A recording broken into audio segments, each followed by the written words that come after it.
So, Ro, What's going on? another leaf pile question from our number one fan out in Belgium, Tebow. Tebow. Welcome back, Tebow. I think we should just stop calling it leaf pile and just call it Tebow time. The Tebow time. Tebow Yeah, time. okay. Send in more questions, Tebow. Tebow, we're loving all the questions you're sending us. So this week, Tebow had this to say: I'm finishing up work, and I just saw you uploaded a review on Longlegs. I can't wait to hear what you have to say. For the leaf pile, what's your favorite argument in a movie scene?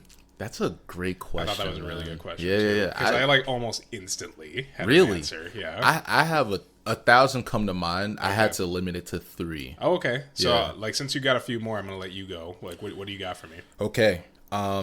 You might know this one. The other 2 I'm not sure about. But the jail scene in The Master with Philip Seymour Hoffman and and Joaquin Phoenix. Mm-hmm. I haven't seen that movie in so long. It's a fantastic movie, and therere's so much build up to that point. Mm-hmm. And I won't spoil any of these movies. Just talking about the argument, but goddamn, like Joaquin Phoenix is so physical in that scene, and Philip Seymour Hoffman is just like very calm for most of the argument. Both of their performances are just spectacular. Oh in that yeah, film. It's just go see that movie just for that scene alone. Like PTA has a new movie coming out next year. Mm-hmm. It's going to be like the largest budget that he's working with. Mm-hmm. Leo DiCaprio's in it, and Regina Hall are like the leads. There's not even a title for it yet. Oh my god! But it comes out August next year. It's apparently, or not August or October, I think. Mm-hmm. But apparently it's being filmed for IMAX, and it's being distributed by Warner Brothers. Mm-hmm. So this is going to be like one of the most massive films that Paul Thomas Anderson will be making. And damn.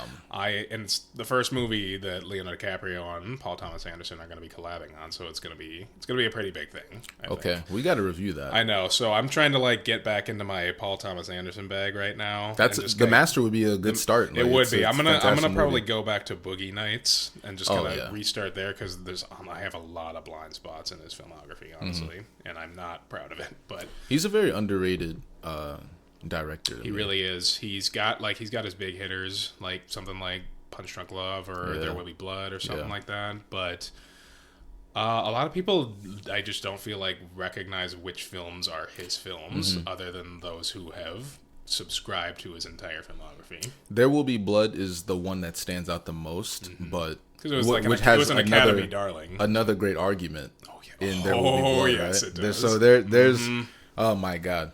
Okay, so the other 2. So what else you got? So a movie that you probably haven't seen, but maybe you're familiar with, Hoffa with Jack Nicholson. Oh, didn't DeVito direct that film? Did Danny DeVito direct Hoffa? I'm pretty sure. We might have to look this up. Yeah, I'm pretty sure that was a movie Danny DeVito directed. So stay tuned. I remember looking into this film when Scorsese's The Irishman came Danny out. DeVito directed Hoffa. I know he's in the movie as Bobby Cairo, but I didn't know that he directed it. That's kind of impressive to me. He's a very accomplished director. Yeah, and he's in Always Sunny, so and then that happened. Very odd. He's an interesting guy. I love Danny DeVito. But there's the argument where Jimmy Hoffa is arguing with Robert F. Kennedy in Kennedy's office, and Jack Nicholson, who's probably he can get so angry in every movie, right? Oh yeah. He's just pointing to Robert F. Kennedy. He's like, "Fuck your threats and fuck your brother," and he's talking about JFK. That sounds like Hoffa. And Robert F. Kennedy is like, "What did you say? What the hell did you say? I don't succumb to pressure, and I don't succumb to threats." And there's even that actor who plays Robert F. Kennedy, he really just was into that role. He's like, bullshit. I saw that movie when I was a kid, and I just would always say, bullshit. I believe that. That's great. I never saw that one, but I've heard good things. It's a good one. I know that maybe, okay, go see it. I'll go through my last one. And then Network, which is a very old movie, but a great movie. Okay. It has a lot of like heavyweights. But Robert Duvall is in it. Oh, Duvall. And he just has so many great lines in that movie. But he shouts at this one guy played by William Holden, just like, it's a big fat big titted hit. You know, I like the arguments where it's quotable. You know what I mean? I was gonna say it's just like I don't think I've heard that one. Yeah. But when you see it, when you hear it, it'll stay with you. Oh my god, yeah. That's good. That's pretty good. So how about you? What's yours? So the first one that came to mind is like probably the one I'll always say is like one of the greatest arguments I've ever seen on screen was in Danny Boyle's Steve Jobs. Sure. Oh, and this is like some of the best Aaron Sorkin writing ever, and just two incredible performances by Michael Fassbender and Jeff Daniels in this scene. And it's like at the perfect midpoint of the movie where Steve Jobs is confronting his old boss, John Scully, who he brought on to be the president of Apple when he started the company. And it's the kind of the middle of their story, and they're just having a very, very, very heated confrontation about the dynamics and the legitimacy that went into Steve Jobs being fired from his own company, and how now, where they're past that point, John Scully feels like he has been twisting the narrative and been painted out to be the villain in everybody's story when he's trying to make the argument that Steve Jobs forced him to jump away from his company because he was too stubborn to allow them to continue. Like Steve Jobs was too stubborn to allow them to continue innovating with certain projects and properties that they already had, that being the Apple II computer.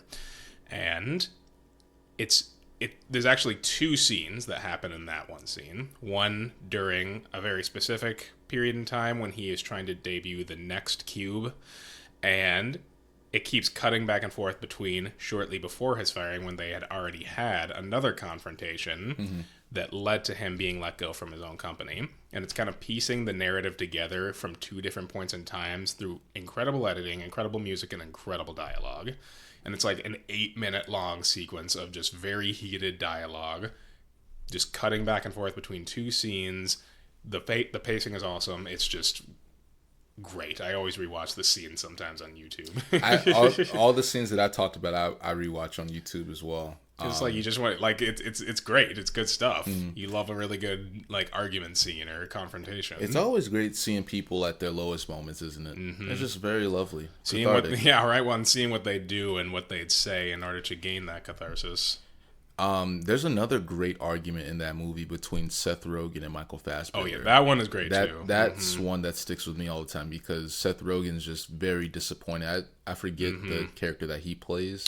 He is Steve Wozniak. Steve Wozniak, who really was the brains of the actual technology. Yeah. Steve Jobs was more visionary of like, I want this to happen. He's the big picture guy. And Wozniak is, okay, he's the tech guy. How can this actually happen, right? So that was a very underrated performance by Seth Rogen. I agree. I think it's probably my favorite performance I've still seen from him today because he was actually kind of teetering into more dramatic territory when everybody knew him as like a very crude comedian. And great movie. It's honestly a favorite of mine. Yeah. But that might require another a review itself. Yeah. I mean, we can go through like Aaron Sorkin written films at one day too. Or TV. He's done a ton of good TV. I've actually never seen The West Wing. It's a good show. He does another one called The Network. Not to be confused with the movie that I just talked about. Wait, but The Newsroom? The Newsroom. Yeah, with Jeff Daniels. I've seen the first season of that show. Newsroom is fun. It is good. It's very entertaining. I think the funny thing about The Newsroom is that anybody that's seen it still only talks about the first scene in that series. Yes. When Jeff Daniels has this breakdown on TV when he's giving a seminar at this college. Great dialogue, great writing in that scene. Yeah. But it's very interesting. He's a good writer. Well, thank you, Tebow. Amazing question, as always. Amazing entry for discussion. This almost has nothing to do with what we're going to be talking about today, which is Twisters. But this was still a very welcome question, and we thank you. Keep writing in. We want Tebow time all day. And yeah, with that in mind, this is the Loose Leaf Media Podcast, welcoming you back. My name is Davis Leaf. I'm here with my co-host, Romanus. And as I just stated, we are here today to talk about Twisters, which we saw a couple days ago, and we have pretty much not shared our thoughts with each other since seeing it because we wanted to keep it fresh, because I have a feeling this is going to be a very, very fun and interesting episode. This movie, you're a big fan of the original movie, Twister. I think it's important for everybody for me to contextualize this for everybody by saying that the original Twister from 1996 is probably the first film that I ever fell in love with. Wow. First movie that I felt just so attached to. And I like, the way that I would describe it was, as a kid, I was very, very into tornadoes. And that's mostly because I was very afraid of them. And so when I was a kid, when I was afraid of things like spiders, tornadoes, certain illnesses, I would do a lot of research on them just so I can learn to understand and conquer that fear. And there's a stupid line in Twisters where Glenn Powell literally kind of says that, where it's like, you don't chase your fears, you ride them. And I'm like, what? Okay, well, yeah. So I love the original Twister so much. And my expectations were pretty good for this movie. I thought it looked great. Lee Isaac Chung, who directed the Academy Award nominated film Minari. Fantastic movie. Incredible movie. Fantastic. And I thought, oh my goodness, great director. A standalone sequel to a cult classic from the 90s. This will probably be a lot of nostalgia in some ways, and I usually cannot stand buying into that. And I really don't like to do that, but this one had me because this is one of my favorite movies from when I was a kid. And I'll say that it was also written by Joseph Kosinski, the writer of Top Gun Maverick, right? So he was a story writer for it, and then the screenplay was written by Mark L. Smith, who did the movie Vacancy from the late 2000s. A pretty solid horror thriller. He was the co-writer for The Revenant. And then he was also the co-writer for this horror war film called Overlord. Did you see that movie? I did see that. It's a good movie. And he did some other stuff too that I didn't see, but those three in particular stood out to me. So I'm like, okay, pretty decent writer attached to this movie. And then you got Daisy Edgar Jones, Glenn Powell, Anthony Ramos, Brandon Pereira, and just pretty solid cast. And some other really good supporting characters. And then, I went into the movie with decent expectations. So, yeah. Do you have a synopsis for this? I don't know. Well, I'll read the summary, and then now I'm anxious to know what you think. Kate Cooper is a former storm chaser who is convinced by an old colleague to go back to Tornado Alley to study tornadoes once again.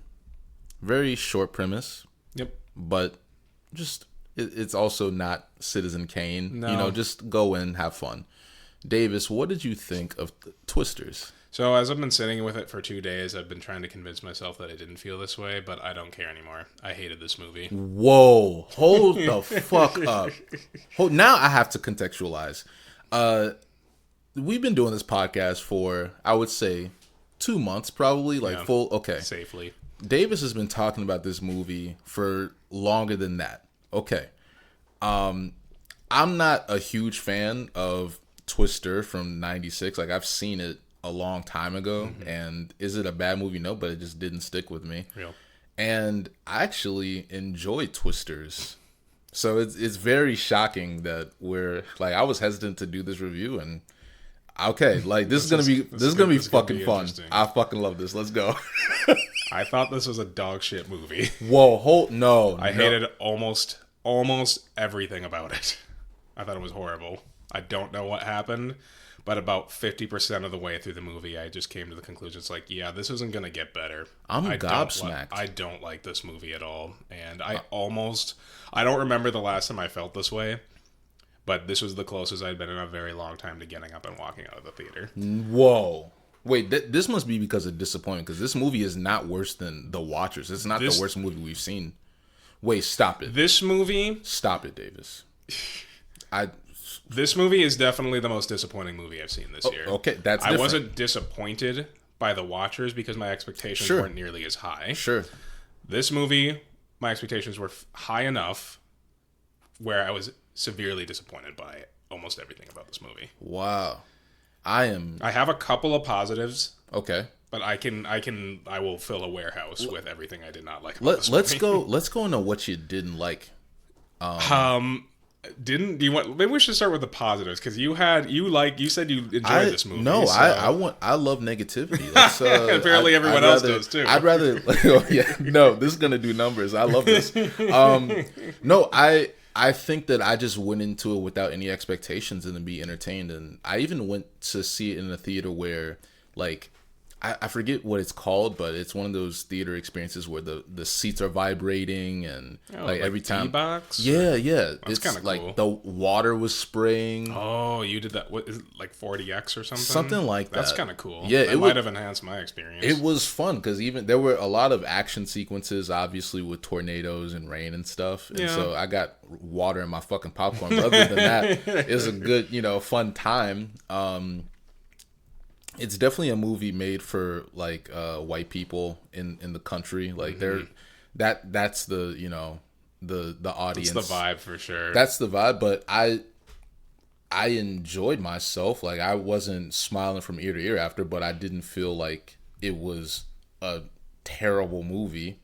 I think the performances were solid. Like again, I just went in with the expectation that this is a disaster movie. Like, how many disaster movies are good? See, that's the thing. Okay. That was my expectations. For once, I actually thought maybe they'll make a disaster movie that's trying to take itself seriously. Maybe do a little bit of commentary on the current climate crisis. And be a little bit more interesting. Okay. Instead of this, like, tentpole, almost superhero influenced storyline that just feels half-baked and just was honestly really boring. What? To me. Okay, no, this is going to be way more in depth than I thought. So, well, I want to talk about what I liked about this movie for starters. Okay, because that's going to take 10 seconds. So let's hurry up and do that, and then we'll get to how you really feel. Because the reason I really almost feel like I hated this movie is because even the things I liked, I still had problems with. Okay. And so I thought the storm chasing sequences were pretty entertaining. Okay. They were pretty thrilling. Okay. I thought they were decent, and the one in the very beginning, and then there's the first one with like the Tornado Wranglers crew. Yeah. Those were fun. Those are the most memorable sequences in the movie. And I was like, this is pretty thrilling. I can get behind this. I kind of like that background music that they're playing too, because they're playing like hard country at the same time, which very much reminded me of the original. But then the fucking editing started happening, and the editing is so choppy and all over the place, and it looks terrible, and I could barely tell what was happening. Because there are a lot more long takes and wide shots in the original 1996 film, and I really don't want to spend too much time comparing it, because the thing I do give this movie credit for as well is that it's not really a sequel to the original. It's a complete There's reboot. Very, very, very small nuances that even relate to the original film. And it plays almost no role. Like, everything that happened in the original film plays absolutely no role in this. Absolutely. It's completely its own standalone thing, and I respect that it's not relying on all of these constant references to the original. So I do give it a lot of credit for that, and that's why I think this movie is a crowd pleaser. A lot of people will enjoy it, and I can see why in a lot of ways. The tornado chasing sequences are pretty thrilling. They get pretty intense, and I think those were the most fun parts of this movie. Unfortunately, those sequences are constantly halted and bogged down by horrible pacing and melodramatic characters that I did not care about at all. There is not a single interesting character in this movie to me, and I thought almost all the performances were terrible. You didn't think that the main character was interesting, Kate Cooper? See, I want to get this off my chest because I've seen Daisy Edgar Jones in a few things, like a decent amount of things. I don't think that she's a good actor. Whoa. I don't think that I've enjoyed a performance by Daisy Edgar Jones. I love this single thing that she's been in. Keep going. I have seen her in, what was it? Have you seen the miniseries Under the Banner of Heaven? I know what you're talking about, but I haven't seen it. Okay, it's pretty good. It's pretty good, and she's alright in it. You know, she's not my favorite part of that series, but she's alright. She's decent. The movie Fresh, which came out a couple of years ago. She's alright in that too. Okay. I have my own separate issues with that movie too, but I mean, she's alright. That was the movie that kind of introduced me to her as an actor. And in this, I was like, I don't like her character. I don't like her acting. And I just don't think I've ever seen any range from her as an actor. So, as a lead, no. Wasn't working for me. And then Glenn Powell enters the movie. Right. Like, maybe 30 minutes into the movie. Sure. And this is where I was like, finally, some fucking energy. The minute that guy enters the movie has a lot of character energy. And I'm like, this is going to be... This might pick things up. And then even... I just hated his character so much, too. What? He was so boring. He was so lame. And his dialogue was so generic constantly. Yeah. He didn't have one interesting or detailed introspective thing to say that I haven't heard before a million times. And Glenn Powell was playing what felt like just Glenn Powell. He did not feel like any sort of an actor. And did you see Hitman that came out last month on Netflix? I don't know. I don't think so. Which Richard Linklater film? No, I don't. That he co-wrote with Linklater? No. Incredible movie. Okay. Glenn Powell's performance in that film, his best performance as an actor. Okay. And one of the best performances in a lead role this year. Okay. He was spectacular in that film. So watching him in this, I was like, man, this ain't what he's about. This doesn't work. You're disappointed in Tyler Owens. Fucking Tyler Owens. If you feel it, chase it. I said, if you feel it, chase it. I will admit, I had that stuck in my head. That's why I'm confused now, because when I texted Dave, I was like, how'd you think of the movie? And he just texts me back, if you feel it, chase it, which is the slogan of Tyler Owens, the leader of these, storm chasers. Yeah. This is so shocking to me, because I actually sort of bought Kate Cooper as a main character. I liked the writing for the character. Whatever, Daisy Edgar Jones, I think her performance was kind of stale, but I think that it sort of played into the scientist. Sure. I've just met a ton of stale scientists, so I'm like, yeah, like this actually, this fits her. Sure. So, she's a PhD trying to study storms, and I mean, maybe not going to spoilers for this. I don't know if you care. I don't give a shit. You don't care? I really don't. I'm not going to recommend this movie to anybody. Whoa. Okay, so, we'll just say here, spoilers. All right, if you want to see There's Twisters, nothing to even spoil in this movie, though. Like, everything you expect to happen is going to happen in this movie. I wouldn't it's say just that. so generic that you've seen this movie a million times before, and it's not executed interestingly. For any audience members right now, if you are interested in seeing Twisters, or if you already bought Fuck you. Whoa. Okay. Well, that was the Loose Week podcast. Thank you for listening. Save your money. Go see Longlegs. Yeah, you told me that you went to go see Longlegs. I did. I went so it was my birthday the other day. Yeah. And my mother wanted to take me out to the movies, and we're like, let's do a double feature. And this was like, we had these plans to go see Longlegs and Twisters, and she was going to buy tickets in advance. And I get back from Twisters, and I talk to her, and I'm like, yo, don't fucking go see Twisters. Damn. It sucks. Damn. Wait, okay, now we're really getting Save spoilers. your money. Let's go see Longlegs. You didn't like the beginning of the movie where Kate Cooper is, trying to basically make this dust that will soak up the moisture in the tornado, and then I'm saying this, and I know it's fucking stupid, but and even they say, Tyler Owens even says you're gonna need a silo of this to stop a tornado, and I'm like, yeah, he's right. See, something that I kind of thought from that beginning moment is that after she unleashes all that, whatever that science dust. It's like the powder in diapers, Davis. Oh yeah, they did say that. They did say that, and they had Dorothy 5, which I thought was a little cute nod to the original. Something I did like was the nod to the original that they did was their radar scans that they were setting up from 3 different angles to capture the circumference of the tornado. I thought it was cool how each one of them were named Tin Man, Scarecrow, and Lion. I was like, oh, that was a little neat nod. I actually appreciated that. It was subtle and nuanced. Like, if you haven't seen the original, you probably wouldn't get that originally.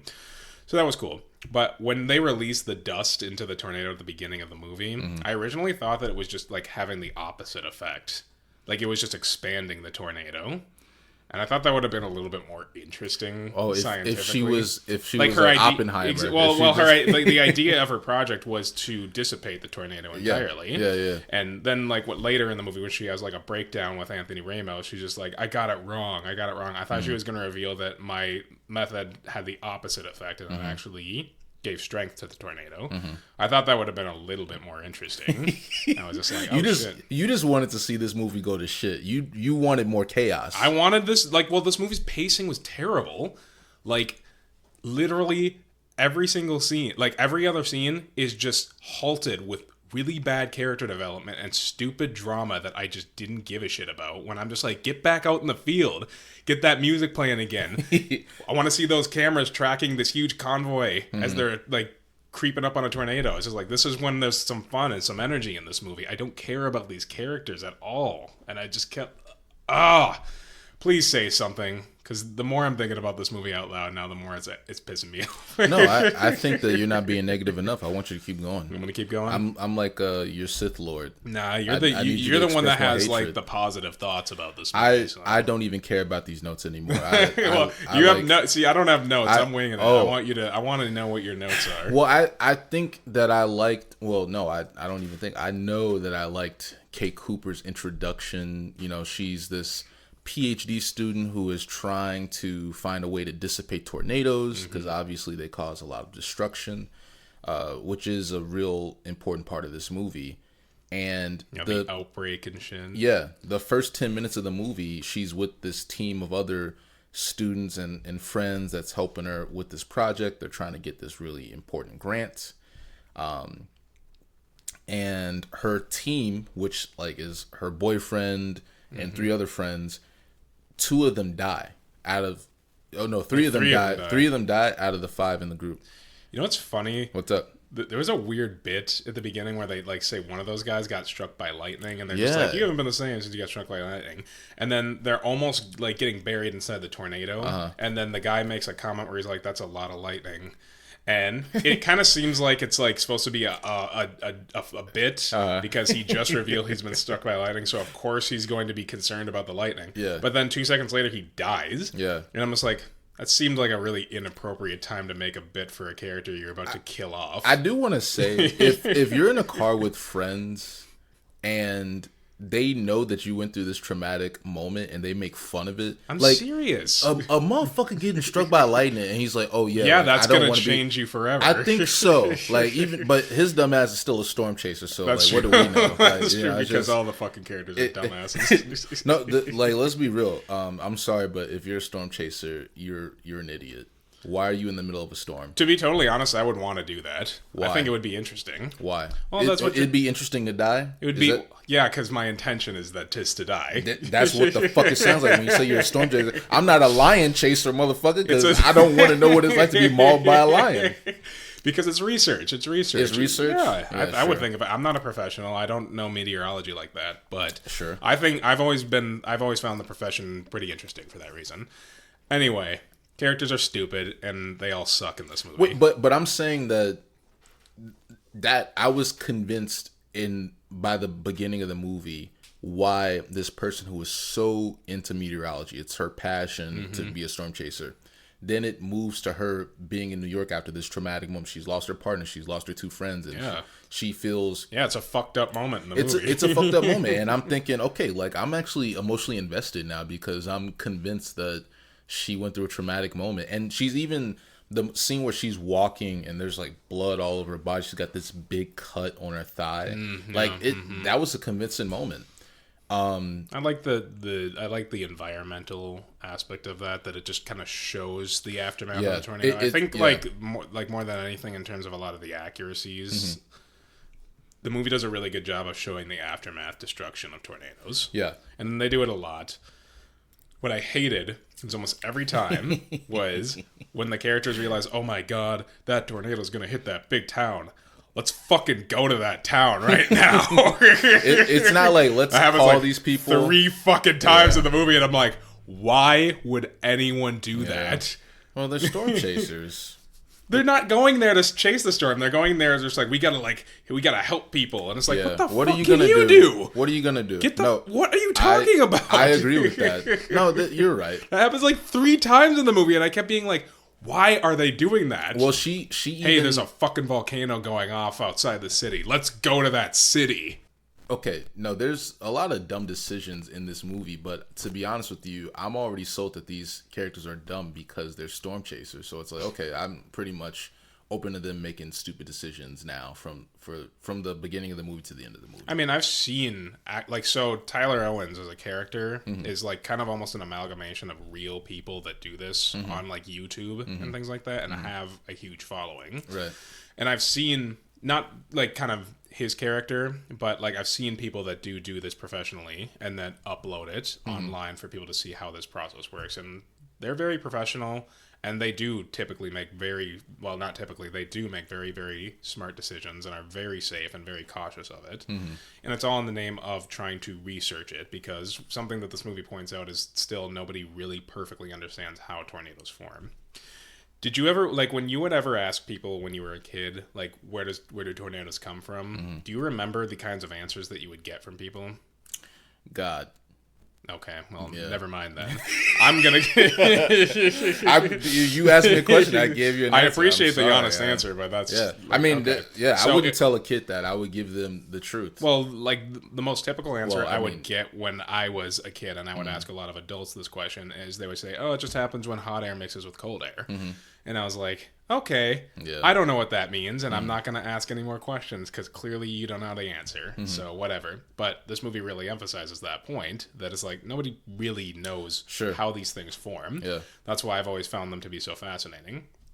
So when I see people doing this in real life, I admire them for trying to discover it, because it is a wondrous force of nature, I think, tornadoes and twisters are. Yeah. And it is, I would really like to know the physical formation and the details that go into those things. And so that's why I've seen why people do these, because they have that wonder about them like I do.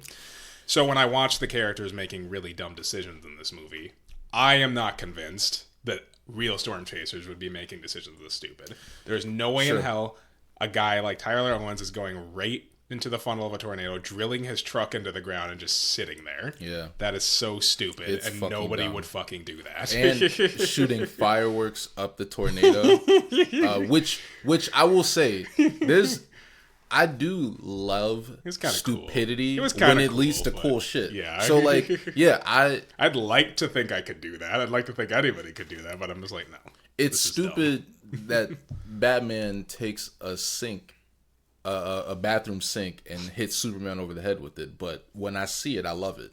Just real. Right when you say it, it sounds stupid. But when I see it, I'm in love. It's like, wait, maybe that's kind of cool. Yeah, exactly. And that's why the chasing sequences, no matter how stupid they get, are the most interesting and fun parts about this movie. Yeah, there's the scene where the tornado combines with some fire and it becomes like a fire tornado. Oh my god. That was in the trailer. That was in the trailer. I loved it. It was cool. It was cool to like, see. Visually it looked cool, because like the visual effects in this movie are pretty solid. I agree. Like, I actually think they're just as good as they were in the original film. Okay. They are good. The tornado shots look cool. They look scary and intimidating.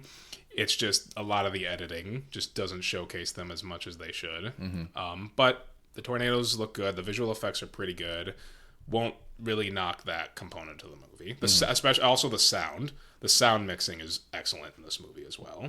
So basically, the best technical qualities in terms of like visual effects and sounds that the original had, this carries over very well to this movie. By the way, I will say, we do know how tornadoes are formed.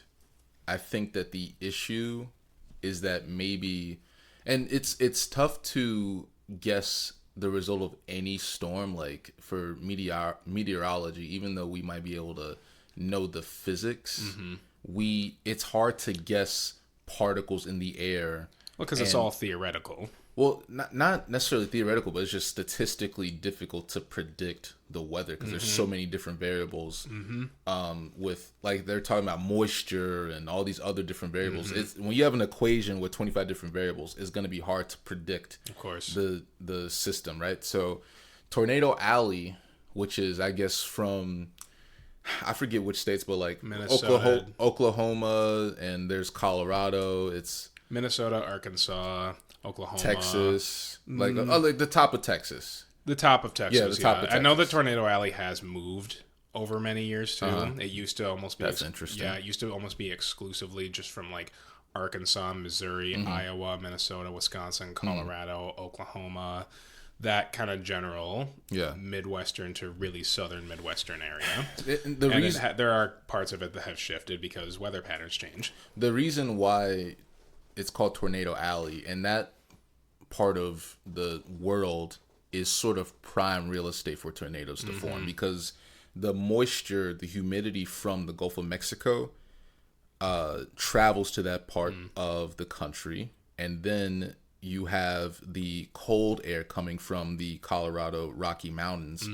And so that cold air with that humid air is gonna basically the hot wind from the humid air is gonna rise and almost create a funnel. It's the air from the atmosphere mixing like a lot with the air particles from the ground too, or somewhere on the surface of the earth, whether it is something like a body of water, and that you get a cyclone or a tornado spout in that way, or a water spout in that way. Right. The hot air rises and then it creates a storm at the top of the clouds, and then it creates the tornado. That moisture in the ground builds up over time, and then when combined with different temperatures from the atmosphere, tornadoes.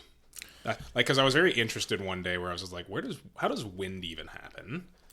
Like, and I mean, tornadoes are wind, but how does wind happen? That's literally the break that we were just saying. That's literally the breakdown of how it happens. It's just, the sheer volume of moisture and air pressure will make a huge difference, and those things are regional as well. We've turned into a science podcast. I guess. But no, let's be storm chasers.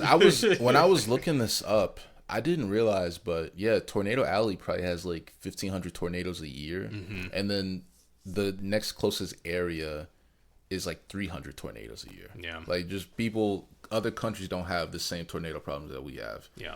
But anyway, this movie goes a little bit into like property value as well, in terms of like the destruction. Yeah. And there's an ethical component. Yeah. But you weren't convinced by that. I mean, it makes sense. Like, it makes sense why certain people would want to capitalize off of the destruction of areas and how they can just like start rebuilding things at like lower property rates. But I mean, it was very, very surface level ethics that I feel like, and there's like there's characters that confront each other about those ethics, because like Anthony Ramos becomes like this kind of sellout, I guess, to like the corporate environment. Javi. Yeah. Who I thought he was probably the best character in the entire movie and the most interesting out of everybody. I think he's the best actor in this movie. I would also agree. I've seen him in other shit. I'm like, he's a good actor. He's a great actor. I really like Anthony Ramos. I liked Brandon Pereira as Boone. He was like Glenn Powell's second in command guy. Yeah. He had a lot of fun energy. And he was also in Nope. He's like character. He's kind of like the goofy guy in Nope. He's really great in that movie too. My girl is in here, Kiernan Shipka. Was she? Yeah, bro. She's the white girl at the beginning with the glasses. That was her? Yeah, Kiernan Shipka. Oh my god, yeah. She was just in fucking. That's my girl, man. Longlegs, she's a great actress. That was her. That's crazy. You know what? She's having a good year too. She looked so different in Longlegs too. Well, when you get that haircut, it changes a lot. Impressive, very impressive. And David Cronensuite was in this. Our new Superman next year. that was shocking. I liked that guy. He was funny in this movie. He was funny. There's some funny parts. Yeah. He's an asshole. He's such a dick. From MIT. He reminded me of Carrie Elway's character from the original film. Fucking Jonas. I liked his character a lot. But I love how his character like ends in the movie. He just gets like splattered with mud and he's like, damn it, foiled again. God, this movie is so dumb. It's dumb. There's but never a moment. So wait, I want to talk about the potential for this movie to be so bad it's good, because I actually thought it was kind of charming. But before we get into that, this movie got attention during its press release because of the chemistry between Glenn Powell and Daisy Edgar, whatever the fuck. And they had more chemistry in that press release than they did in this entire movie. Wow. I thought they had zero chemistry in this movie. Wow. This is phenomenal. I love the ending of this movie where fucking Anthony Ramos is like, attaboy, when he like drills his truck back into the fucking ground. Yeah. And then goes back in and is like, hey, let's be together to Daisy Edgar Jones. And I'm like, I should have left this movie like half an hour ago. Well, they were almost like there was a flirtation between them in interviews for advertising this movie, and there's so many people to stay away from his female co-stars. He's too charming. Isn't he married? I think so. Yeah. Damn. Fuck. He's just got too much chemistry with everybody out here. Well, that's a good thing, but also... Wonder what would happen if I was his co-star. Hey, look at in his next movie. I don't know. Well, we'll see. There were two girls that were sitting next to me the entire time I was watching this movie, and every single time he came on screen, they were just geeking the fuck out. Yeah. And I was just like, I was honestly like, fair enough. Well, they even have the scene where he's looking for a dog. It's like this city has been destroyed. All these people, they're like bleeding and crying, and he's looking for somebody's lost dog. And I'm like, yeah, they want this tall, good-looking white guy to find the dog because white women love dogs. They do. Like, and look, it's fine. They make a movie to appease a crowd. I think the budget for this movie is between 150 and 200 million. I'm gonna take a guess and say that it'll probably make their budget. Like, this movie will probably break even. I'm kind of curious to see how this movie does.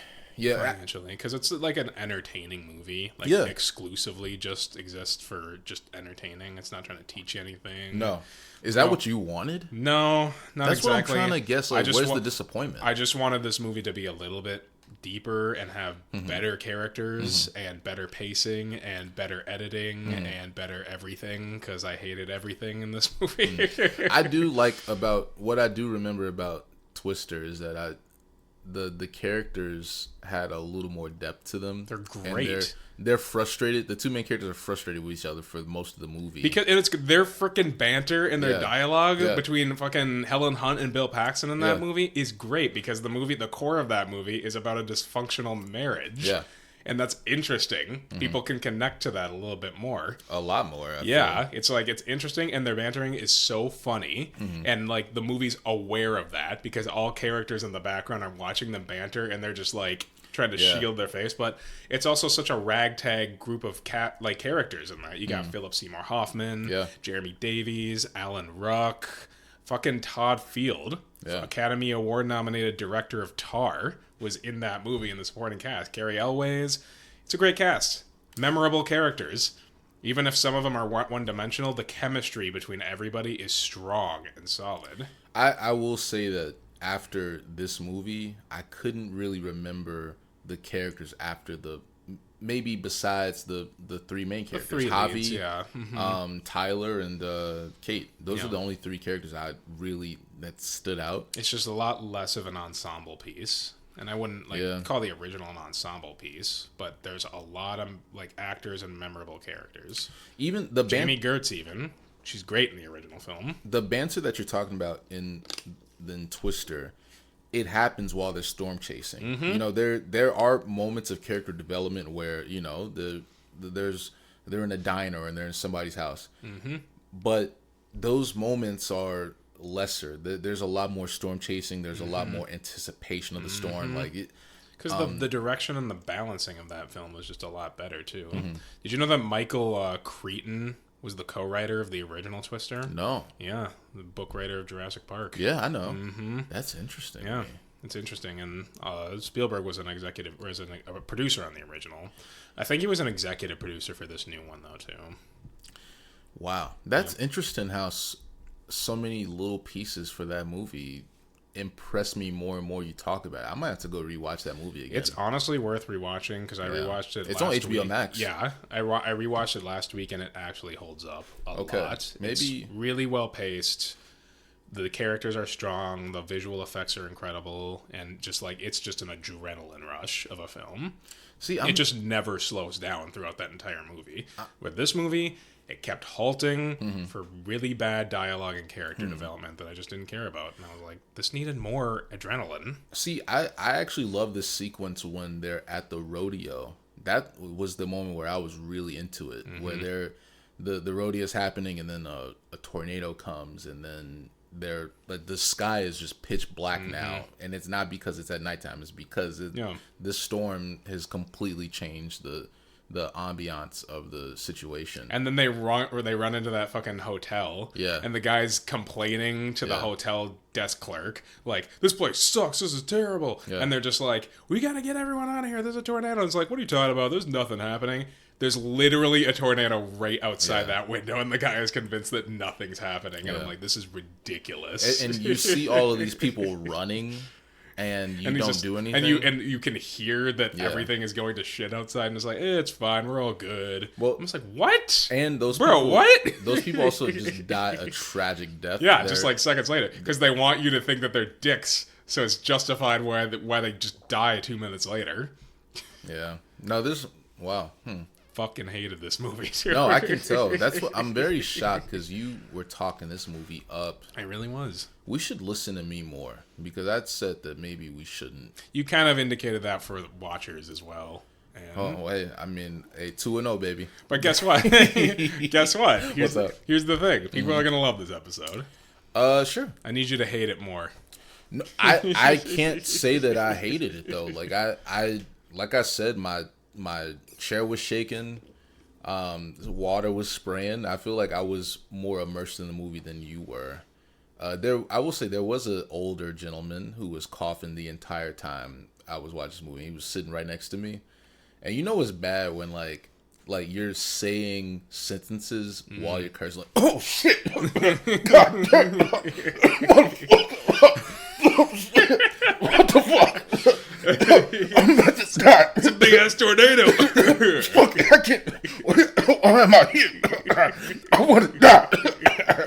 I was like, motherfucker. And you enjoyed watching this movie? I was, it was so loud that I couldn't hear. But you know, when somebody's, especially after the pandemic, when motherfuckers are coughing and sneezing, got PTSD. I'm like, bro, like, please go. Yeah, it's just like, you got to do something about this. Drink some water. Jesus Christ. Wiping his hand on the seat when he's done. He's coughing and he's drinking a slushy. Like, that's just not a good combo, my friend. Good for them. Are we recommending Twisters? Are you? I'm gonna say if you just want to turn your brain off and watch a movie, go see it. Like it's not the worst thing in the world. It's not the best thing in the world. But Dave is obviously just disagrees with this opinion, so I'm gonna let him go off. I mean, I don't got a lot more to say because like this movie broke me, dude. No, I've never seen this man. Usually you can. You let it. I feel like you can stomach bad movies. Is this movie at least in that era where it's so bad that it's good? Like you could probably watch it in 2 years and maybe shit on it and laugh about how stupid it is, or it's beyond the pale. You never want to see this movie again. I think this movie, in hindsight, could be viewed as something that perfectly represents the era of blockbusters that we're in a lot of ways. So it's better or worse. It's era defining in a bad way. For me, yeah. I mean, I'm not gonna recommend this to anybody. I think that if you want to turn your brain off, you can probably find a better movie to do that. You can actually turn your brain off if you want to. Like I couldn't watch this movie because I usually don't like to watch these kinds of movies that are just like so generic and so bland and so dumb and have almost nothing interesting to offer whatsoever. And for as expensive as this movie was, I'm like, damn, could have done better. $150 million. Yeah, I know. That's a big budget. And it's very disappointing that this is where Lee Isaac Chung decided to follow up his Academy Award nominated film with. But whatever, I'm sure he got paid pretty well, so yeah. Congrats to him. Get the money, get the bag.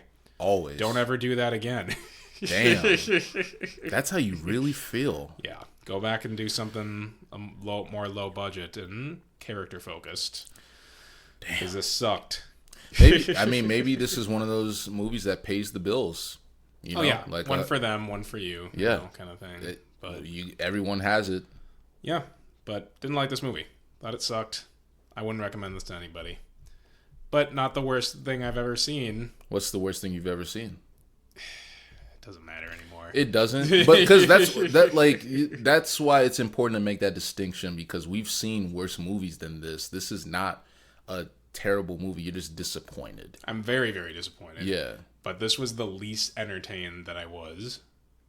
Well, I don't know. The Watchers is probably still that's worse. What I'm saying. And there's actual action happening in this movie. Yeah. So, and I'll never stand up for a Shyamalan. Yeah, like Watchers was not good. Yeah. But this was, I guess, I would say more entertaining than that. But it's definitely, it's close. It's down there as far as like bad quality, in my opinion. Well.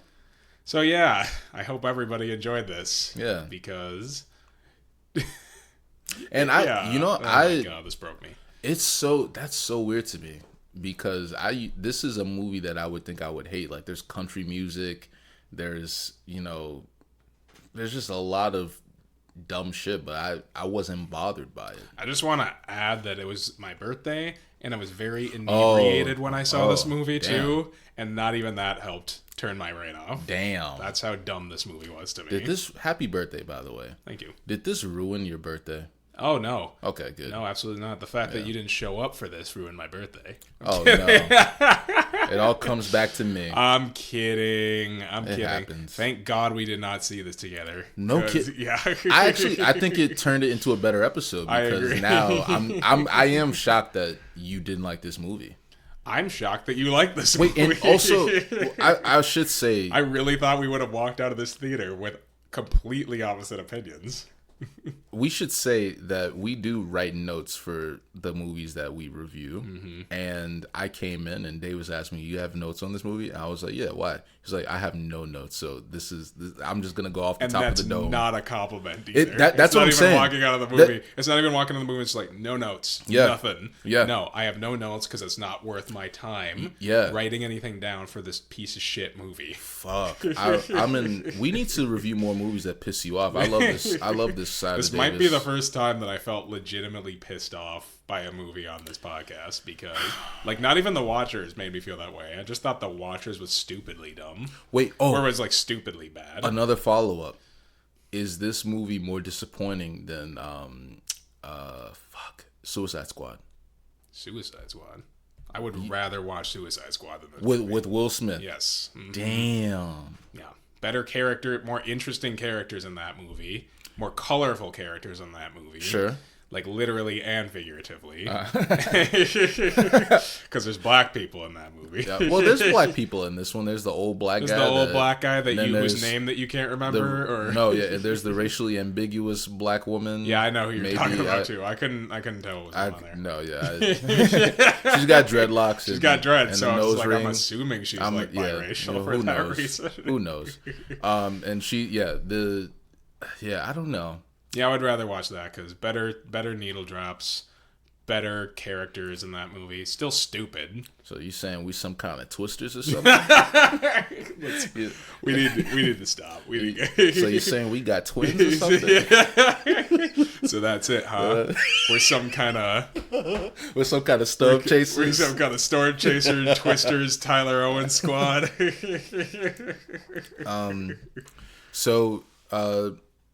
I'm saying maybe go see it. Davis is saying not at all, so maybe don't go see it. Long Legs. I mean, maybe even Inside Out too. I don't know. Probably that too. Yeah, and probably most movies that have come out this year. Yeah, go see The Watchers if you want. Don't go see The Watchers. Don't do that. So yeah, that's Twisters for you. That is Lee Isaac Chung's Twisters. avoid it at all costs. Stay out of Tornado Alley. Yeah, Davis would rather go to Tornado Alley than to go see this movie again. Yeah, check out that outbreak of tornadoes. Yeah, that was wild.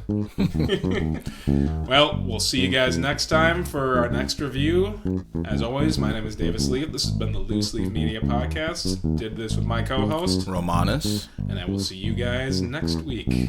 Bye bye. Take care.